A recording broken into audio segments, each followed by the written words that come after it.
Execute Order 66 is probably the most devastating and overall most insane phrase in all of science fiction.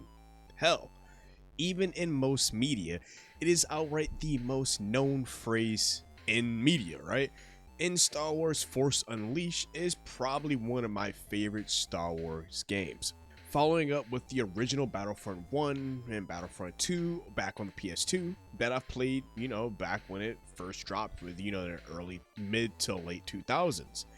The entire lore and events that played out in that game is something I've always dreamed for it to be overall canon, or if, they can give me a live action version of the game. Any of the two will work, honestly. If they can make it canon, that would be great. If they can give us a movie to tie it in, that'd be awesome as well.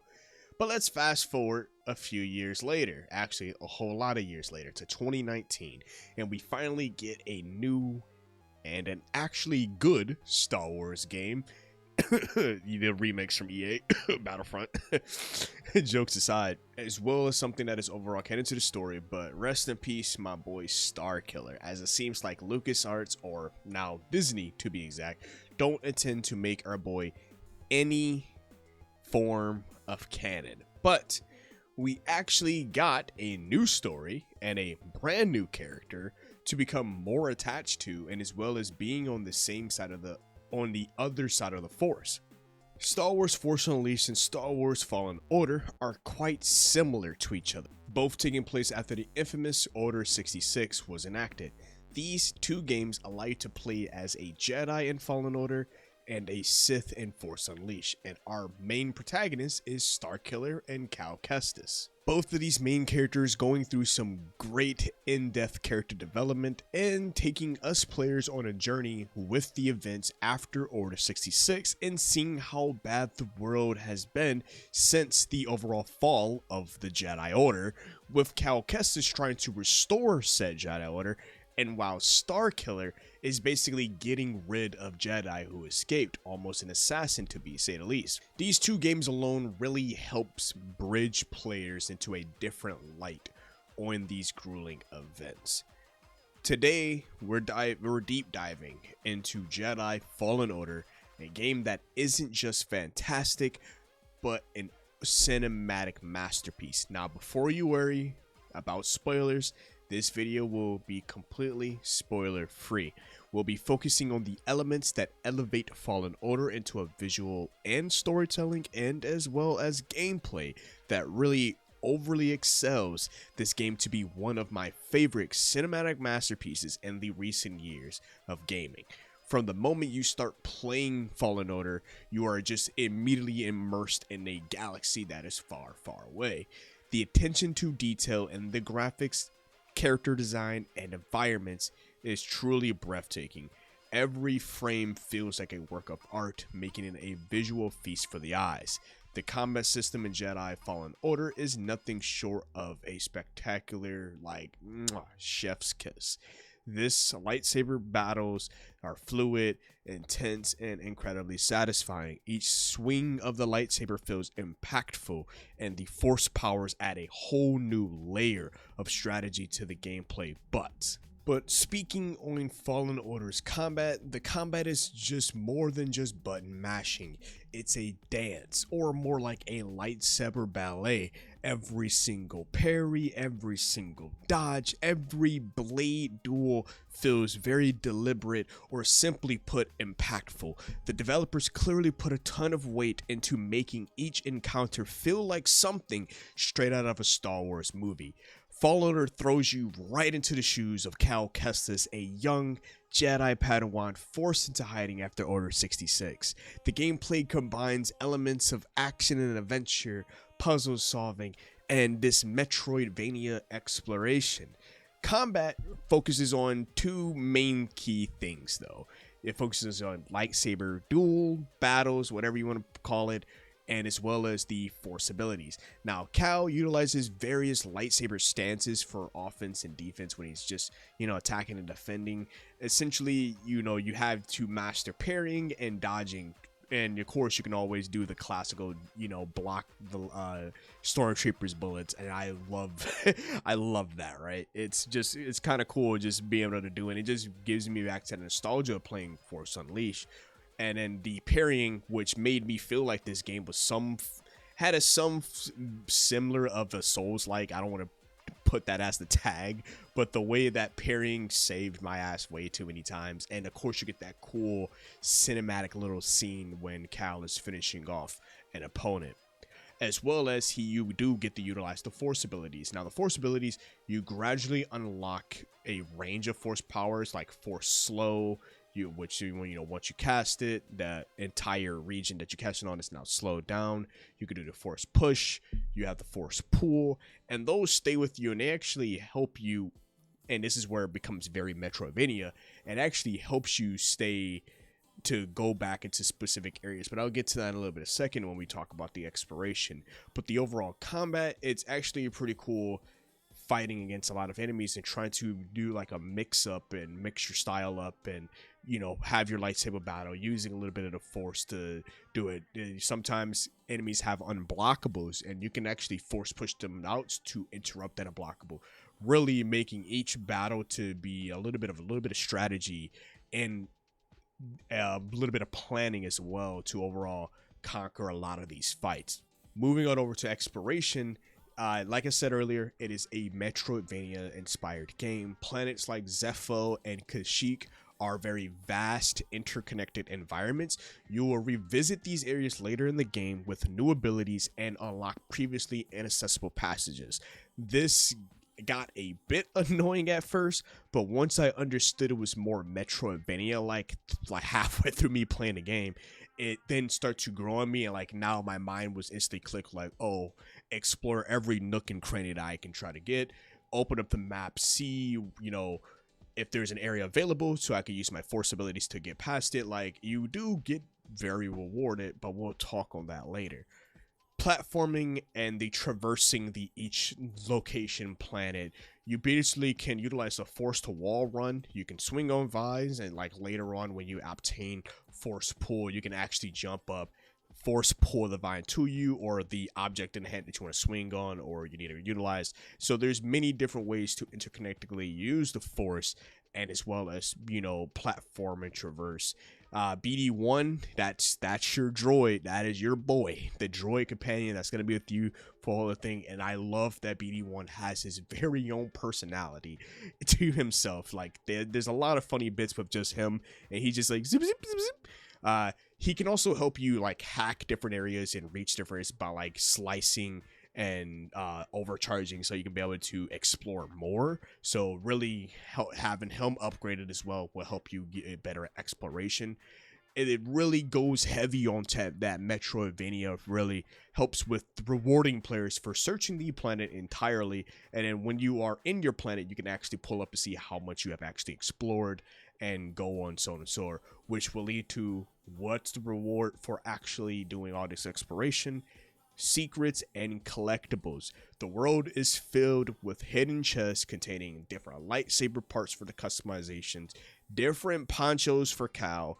This is just all cosmetic, by the way, and also lore entries that will expand what is already going on. And each planet has plethora amount of like lore entries, because one cool thing about Cal Kestis is that he is so Force sensitive that he can actually touch an area that is filled with the Force, and he can basically recall some of the bits and pieces of events that led to that certain object. And from what the story has told me so far is that that's very rare for that to happen, to say the least. Like, not too many Jedi can actually do that, what Cal exactly did. Moving on to how do we actually progress Cal Kestis as a Jedi.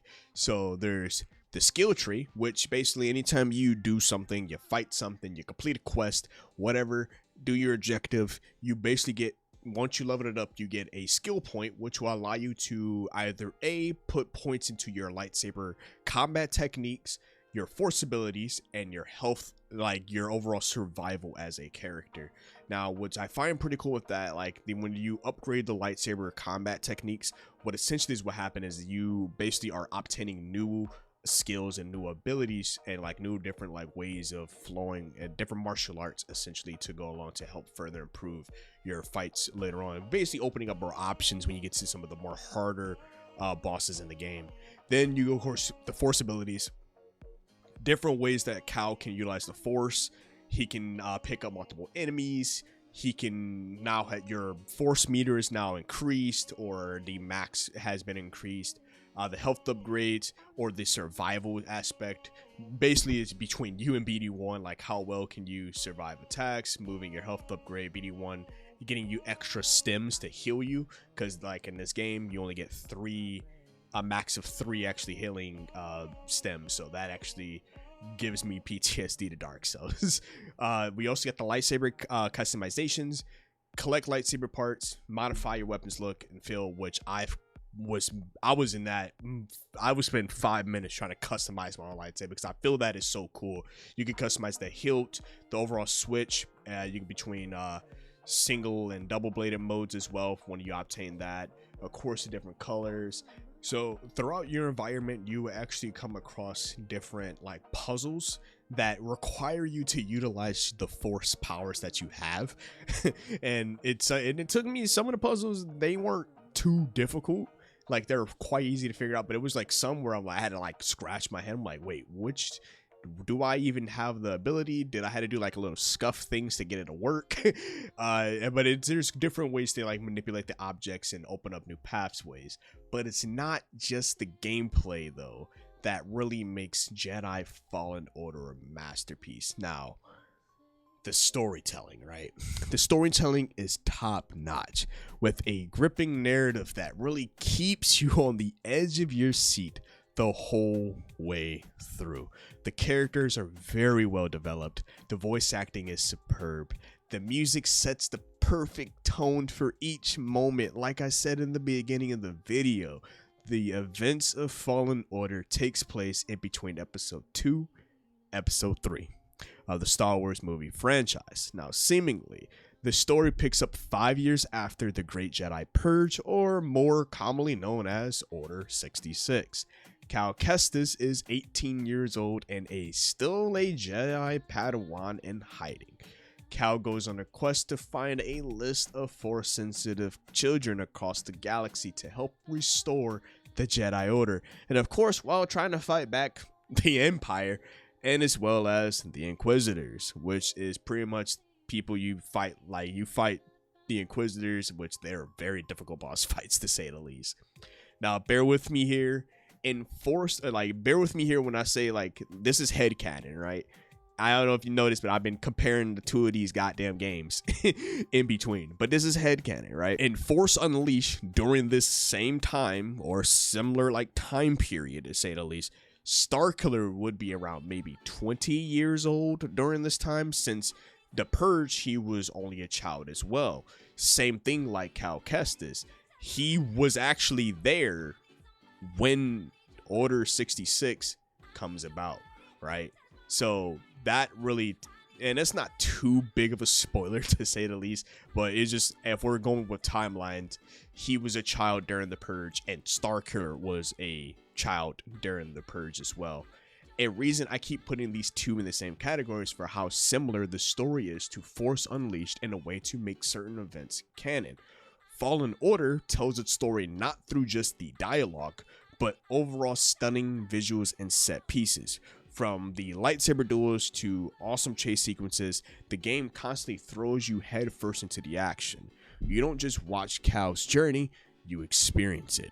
Fallen Order isn't just about flashy action. The story is quite gripping and emotional. You connect with Cal Kestis, his struggles, and his determination to overall survive. The supporting cast is also amazing. Loves our two peeps that chose with us. The dynamic that they give with Cal, it makes them such a great team, offering moments of like humor and overall very heart-to-heart conversations. The narrative unfolds like a very good, well-paced movie, constantly pulling you in for more. Fallen Order excels in subtle storytelling. You learn about the history and plight of different planets through environmental details, hidden messages, and even the architecture alone. It's a game that rewards exploration, rewarding players who take the time to immerse themselves in its world, making the way this game plays more like a Metroidvania.